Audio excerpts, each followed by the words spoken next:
वह दूसरे की नौकरी करे और दिन का आई घरे जब ना तो खाना के बजाय पहले इनके हम इनकर काम करी। दही सोडा लिया हुआ, दही साबुन लिया हुआ, दही लड़किया के नहवा हुआ। ऐसा ऐसा भाई देखा लोगन भाई तू सब बच के रहा मेहरारू से, इन्हें बड़ी ताजगी होती और जान ले तो बाहरों खटही और घरों खटही और तू लोग आराम ना कर पाओ जब ना सतर्क रहे सावधान रहे। आराम हूँ कैले जावा करे और घरे आवा करे तू हूँ आराम ही करा करे।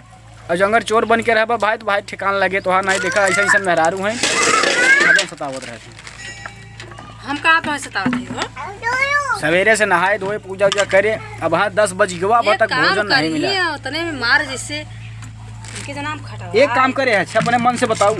देखा भैया अरे रात भर ड्यूटी करके आए और घरे इतना काम कर दे कथिन भाई एक काम करे हैं मतलब अपन माजी धोई कपड़ा धोई कुछ उड़ाई दी हैं। लड़ा था ही बतावत है तो हम जो है पूरा कहानी जो हमारे संगे तू करत है वो है पति परमेश्वर होते हैं। पति परमेश्वर तुम्हारा नहीं है तू? हाँ वो हम परमेश्वर वाला काम इनके संगे कही थे प्यार दुलार दे थे और हमारे संगे का करते हैं भैया अरे प्यार नहीं करी। हाँ ऐसे ऐसे मेहरारू मिल जाए तो भगवान करे भाई सबके मिल जाए।